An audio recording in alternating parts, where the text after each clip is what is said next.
पाकिस्तान की ओर से आतंकी हमलों के खिलाफ भारत के ऑपरेशन सिंदूर का वो असर दिखा जिससे पाकिस्तान की आतंकी तंजीमें हिल गई हैं। उन्हें ऐसा सबक मिला है कि फिर से भारत की ओर निगाह डालने से पहले वे कई बार सोचेंगे। पीएम मोदी ने कहा है कि अब से आतंक के खिलाफ ऑपरेशन सिंदूर हमारी पॉलिसी की तरह होगी, जिससे आतंकियों को कुचलने का काम किया जाएगा। इस बड़े ऑपरेशन को लेकर दुनिया के सामने अपना पक्ष मजबूती से रखने के लिए केंद्र सरकार ने अपने ऑल पार्टी डेलीगेशन को दुनिया के अलग अलग देशों में भेजने का फैसला किया है। कुल 8 डेलीगेशन टीमें बनाई गई हैं, जिनमें तकरीबन सभी दलों के प्रमुख चेहरों को शामिल किया गया है। दिलचस्प बात यह है कि इसमें असदुद्दीन ओवैसी और शशि थरूर को भी शामिल किया गया है। शशि थरूर को लेकर चर्चा इसलिए भी खास है क्योंकि कांग्रेस ने ऑल पार्टी डेलीगेशन के सदस्यों के लिए अपनी जो लिस्ट जारी की है उसमें शशि थरूर को शामिल ही नहीं किया। इसके बावजूद केंद्र ने शशि थरूर की काबिलियत को सम्मान दिया और कांग्रेस की ओर से उनका नाम आगे न बढ़ाए जाने पर भी उन्हें ऑल पार्टी डेलीगेशन में प्रमुखता से जगह दी गई है।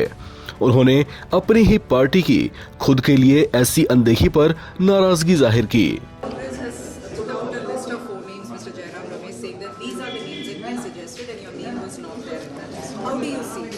As I've said, the party is completely entitled to its opinion.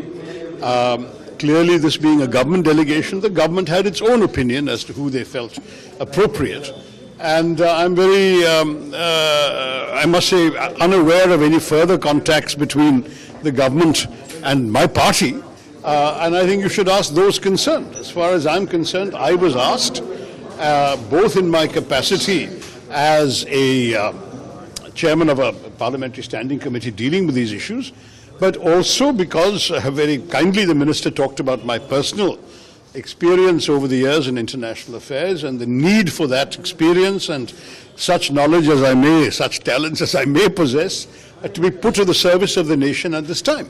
And I found that an absolutely essential, what can I say, answer to give, that certainly when the nation needs my services, I am available, and I'm available for my country. To my mind, this has nothing to do with party politics. It's all to do with what our country has been through in recent times and the need for us to present a united front. As I recall, and I may be wrong because I was neither in India nor in Indian politics at that time, a similar set of delegations were sent by Prime Minister Manmohan Singh to various regions of the world after the 2008 terror attacks. So this is not unprecedented, and it is certainly something which, to my mind, is a good reflection of national unity at a time when unity is important. As you said, you see this as an honor. जानकारी के मुताबिक कांग्रेस सांसद Shashi Tharoor operation सिंदूर की जानकारी देने America और UK का दौरा करेंगे। उनके साथ 6 और सांसद भी होंगे। जेडीयू की ओर से संजय झा के शामिल होने की संभावना है। 22 मई को ये डेलीगेशन रवाना होगा। इसी तरह अलग अलग डेलीगेशन अलग अलग देशों में जाएंगे। वहीं एआईएमआईएम प्रमुख असदुद्दीन ओवैसी, जो अपनी बारीक समझ और तथ्यों की अच्छी जानकारी के लिए जाने जाते हैं, उन्हें भी इस डेलीगेशन में खास जगह दी गई है। पहलगाम आतंकी हमले और उसके बाद पाकिस्तान की आतंकी तंजीमों के खिलाफ चलाए गए ऑपरेशन सिंदूर को लेकर वे जिस तरह से आक्रामक दिखाई दिए, इससे देश भर में उनकी चर्चाएं होती रहीं। अब उन्हें मौका दिया गया है कि वे विदेशों में जाकर भारत के इस मिशन की जानकारी दें और विदेशी धरती पर आतंक के खिलाफ भारत की इस मुहिम को मजबूती से रखें। ऑल पार्टी डेलीगेशन जो सेंट्रल गवर्नमेंट ने बनाया है उसमें आपका भी नाम है। वर्ल्ड प्लेटफॉर्म पे इंडिया को रिप्रेजेंट करना है ऑपरेशन सिंदूर पे, आप क्या कहना चाहिए? तो मैं तो शुक्रिया अदा करता हूं और जाहिर है पहलगाम के उस अनफॉर्चुनेट और बड़ी हौलनाक वाक़े के बाद जो हमारी गवर्नमेंट ने पाकिस्तान में जो टेररिस्ट हेडक्वार्टर्स को उनको निस्तो नाबूद किया और फिर उसके बाद से जो हालात पैदा हुए आप और हम जानते हैं, तो ये बहुत ज़रूरी है कि हम जहाँ कहीं भी गवर्नमेंट हमको भिजा रही है, क्योंकि ये गवर्नमेंट ऑफ इंडिया की तरफ से है, इसमें तो कोई पार्टी एफिलिएशन नहीं होगा, ना रहना चाहिए। तो जो देश का देश के हित में, जो देश में जो मुल्क में पाकिस्तान और उनके स्पॉन्सर्ड टेररिस्ट की तरफ से जो हमारे मुल्क में आतंकवादी वाक़यात हो रहे हैं, तो ज़ाहिर है उस पर हम तमाम को जाकर उनको बताना पड़ेगा। और भी डिटेल मीटिंग होगी जाने से पहले हमारी, तो उसमें और डिटेल हमको बातें मालूम होंगी। मगर फिलवक़्त तो मुझे लगता है कि हमको तो भारत का जो स्टैंड रहा है कि हम टेररिज्म के ख़िलाफ़ थे, क्योंकि टेररिज्म के हम विक्टिम रहे हैं, और ख़ास तौर से एक पड़ोसी मुल्क बार बार हमारे मुल्क में आतंकवाद बोलिए, दहशतगर्दी को यहाँ पर प्रमोट करता है, सरपरस्ती करता है। तो ये उनको इन तमाम एक इम्पॉर्टेंट काम है, और इंशाअल्लाह मैं तो पूरी कोशिश करूँगा इस जिम्मेदारी को अच्छी तरह निभाने की।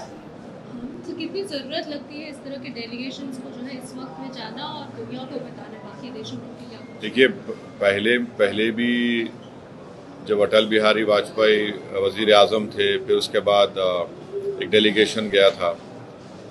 फिर उसके बाद 2008 में जब 26/11 का हुआ, उसमें भी उस वक्त डॉक्टर मनमोहन सिंह की सरकार ने एक डेलीगेशन भिजाया था।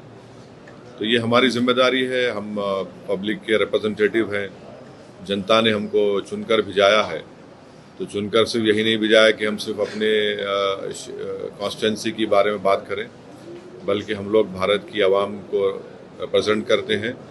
और आज भारत की आवाम बेचैन है, तकलीफ़ में है, और ख़ास तौर से बेचैन और तकलीफ़ में इसलिए है क्योंकि वक्तन फ़ौक़तन ये दहशतगर्दी के, आतंकवाद के वाक़यात होते हैं। और पहलगाम के बाद तो इस देश में बहुत ज़्यादा सब भारत के लोग यूनाइटेड हैं कि टेररिज्म को ख़त्म होना चाहिए। भारत सरकार ने ऑपरेशन सिंदूर चलाकर न सिर्फ पाकिस्तान को बल्कि दुनिया को भी एक कड़ा संदेश दिया है कि वो आतंक के खिलाफ जीरो टॉलरेंस की नीति रखता है। पीएम मोदी ने ऑपरेशन सिंदूर को भारत की नीति के तौर पर दुनिया के सामने रखा है। जो 8 डेलीगेशन दुनिया के कोने कोने में भेजे जा रहे हैं, उनका मकसद दुनिया में इस बड़े ऑपरेशन की सही और सटीक जानकारी का प्रसार करना है। साथ ही ये भी जाहिर करना है कि भारत का हर एक राजनीतिक दल इस मुद्दे पर एक साथ एकजुट खड़ा है। इस खबर में फिलहाल इतना ही। बाकी अपडेट्स के लिए आप बने रहें NBT ऑनलाइन के साथ।